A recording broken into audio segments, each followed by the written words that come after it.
bibigay sa atin sa linggo, May 11. Walang nakakaalam kung PDP o alyansa sila.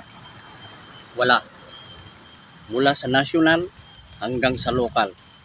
Hindi katulad ng sinasabi ng isang vlogger na si Munting Tinig TV. Sabi niya may napanood na daw siya sa Facebook na nag-post na nagpapasalamat daw sa pagsuporta sa kanya. Yun ay local daw. Ibig sabihin mula sa gobernador pababa, yun ang mga local. Wala pang pinapahayag. Mula sa local hanggang sa national, sa May 11 pa lang malalaman kung sino-sino yung iboboto ng Iglesia ni Cristo. Mapa-PDP man yan o alyansa. Ito, panoorin natin yung kanyang video. Pero sa mga lokal, ang dami ko na pong nakikita at mga post sa social media nila, lalong-lalo na sa Facebook, nagpapasalamat sila sa endorsement ng Iglesia ni Cristo. At yan po ay sa mga lokal.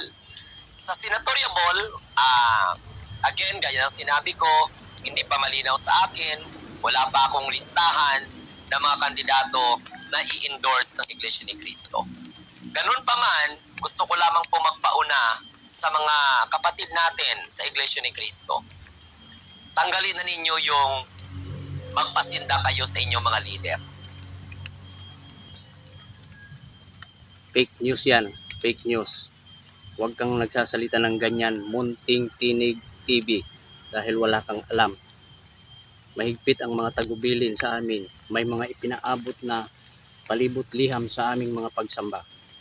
Kung kailan malalaman mula sa national hanggang sa lokal. Kung kailan sa mga kapatid na nasa ibang bansa, sa mga OFW, hindi ko alam kung mayroon na sa kanila dahil hindi ko alam kung advance sila.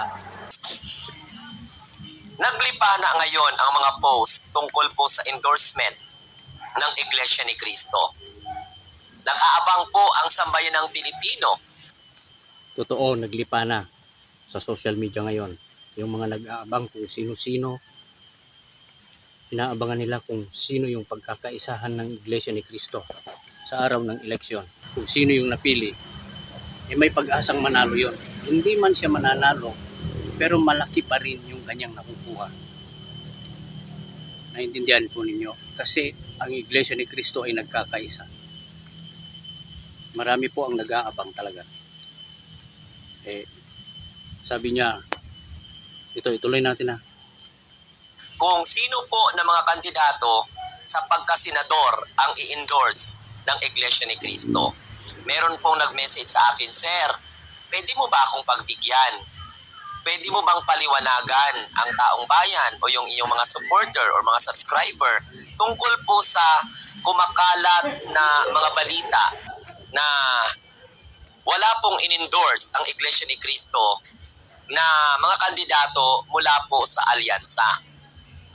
Ako naman, hanggat hindi ko nakikita kung ang tunay na line-up mula sa Iglesia ni Cristo, hindi po ako agad-agad maniwala. Pero ganito, mga kamunting tinig, mas powerful po ang inyong sariling paninindigan kaysa sa sumunod sa mga leader na dinidiktahan kayo. Huwag kayong magpadikta, mga kamunting tinig. Okay? Sa mga kapatid ko na Iglesia ni Cristo, huwag kayong magpadikta. Gawin ninyo kung ano ang nararapat. Munting Tinig TV.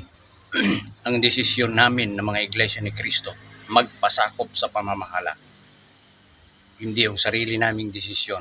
Yun ang desisyon ng pamamahala, yun din ang desisyon namin. Yun ang desisyon ng Iglesia ni Cristo.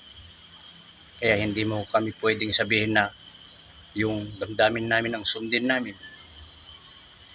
Ng sariling damdamin lang. Ayaw. Sinasabi mo sa yung video na huwag kaming magpadikta sa mga leader. Yung pamamahala ang tinutukoy mo.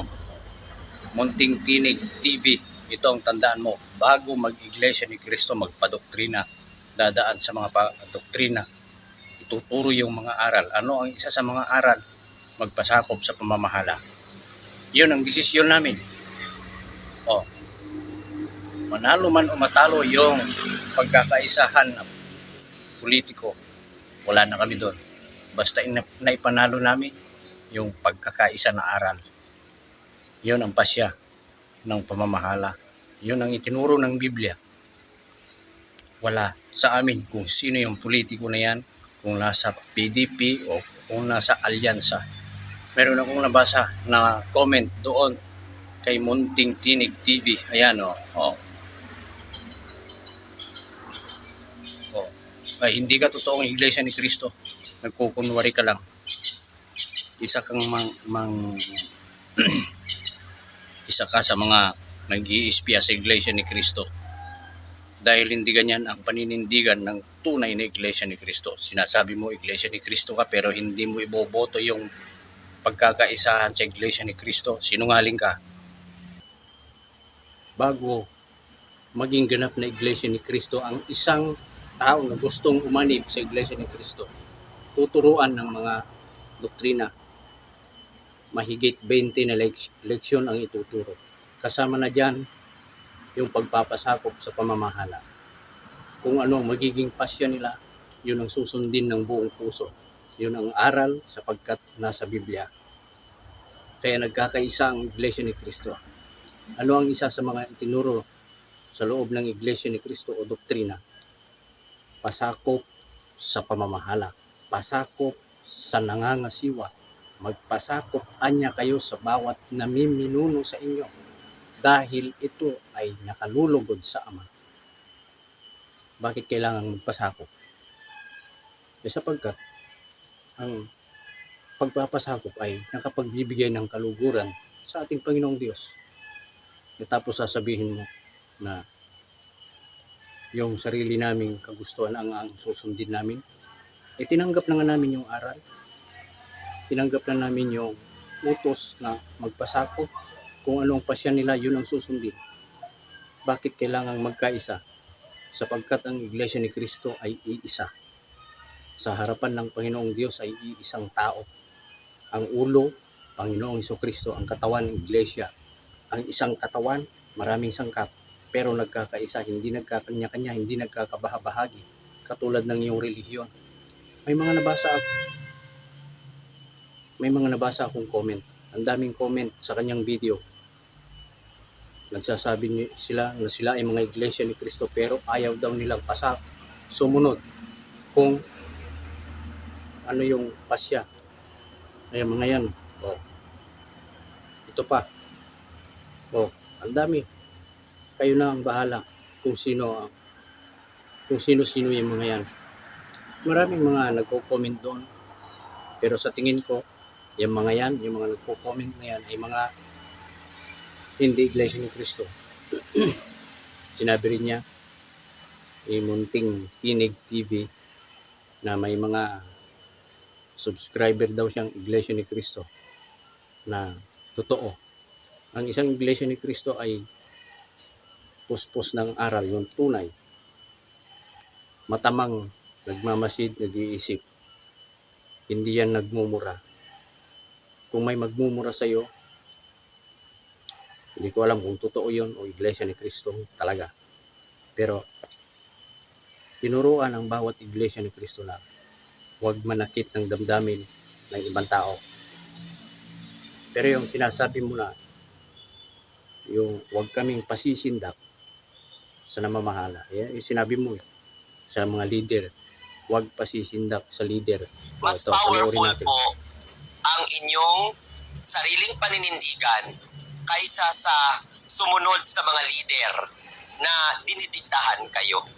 Huwag kayong magpadikta, mga kamunting tinig. Okay? Talinan ninyo yung magpasinda kayo sa inyong mga leader. Rerespetuhin ko kung ano ang inyong mga political decision. Pero nawa, sana'y pakinggan nyo. Ayan. Sabi mo pa, gamitin yung freedom. Yung freedom namin, pinili namin yung pamamahala. Yun ang freedom namin. Naintindihan nyo yun? Yun ang pinili namin, yun ang opinion namin, yun ang kagustuhan namin, yung pamamahala, magpasakop sa kanila. Kaya kung ano ang pasya nila, yun ang masusunod. Tama ka, munting tinig. Walang sino mang pumilit sa amin, sa aming mga pagpapasya. Kaya nung kami ay mag-iglesia ni Kristo, ang pasya namin, susunod sa pamamahala. Kaya kung ano ang pasya ng pamamahala, yun ang susundin namin. Wala sa amin yung kung sino ang manalo, kung sino ang matalo. Ang sinusunod namin ay yung pagkakaisa. May mga nababasa akong comment dyan, kahit magkaisa daw ang iglesia ni Kristo, mas marami pa rin daw yung mga Katoliko. O, totoo, mas marami kayo. O, pero nakukuha ba ninyo yung pagkakaisa na ginagawa namin? Hindi ninyo kaya yon. Yung sinasabi ni Munting Tinig TV na may mga local ng inendorso, napapanood daw niya sa Facebook, fake yan, fake news yan. Alam po ninyo, dito sa Mindanao,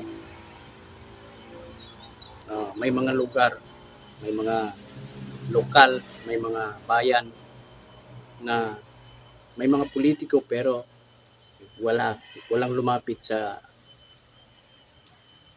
distrito. Nung nakaraang mga eleksyon, nung nagdaang mga eleksyon, hindi pa sa ngayon, may mga politiko na hindi lumapit para humingi ng tulong.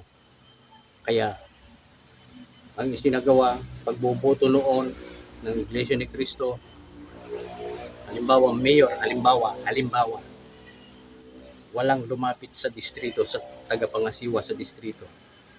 Ang pasya, huwag nang lalagyan yung mayor, kahit sino, wala. Maging sa sangguniang bayan. Pero kung may lumapit, yun ang ilalagay. Dito sa Mindanao yun. Nung nakaraang eleksyon yun. Nung mga nagdaang eleksyon, hindi sa ngayon. Yung sinasabi ninyo na gamitin namin yung freedom. Ito nga, freedom. Ang freedom namin, pasakop sa pamamahala. Dahil yun ang turo. Magpasakop sa nangangasiwa. Sundin ang mga aral. Ano ang isa sa mga aral? Magkaisa. Sa paanong paraan? Sa pamamagitan ng paghatol. Ano ba yung paghatol? Pagboto. Sa English, vote. Judgment. Paghatol. Vote. Sino ang nagpapasya? Noong panahon ng mga apostol, mayroong namamahala. Isa lang ang nagpasya sa kanila. At yun ang sininyo ako. Yun ang namamahala noon. Ngayon, panahong ito, mga huling araw, ang kapatid na Eduardo Di Manalo ang nagpapasya. Kaya sila ang masusunod dahil yun ang utos, yun ang aral, magpasakop. May mga nagko-comment dyan na mga nagsasabing hindi iglesia ni Cristo, mga iglesia ni Cristo, pero ayaw daw nilang pasakop. Hindi kayo totoong iglesia ni Cristo. Yun lamang po, at sana ay naliwanagan po ang lahat.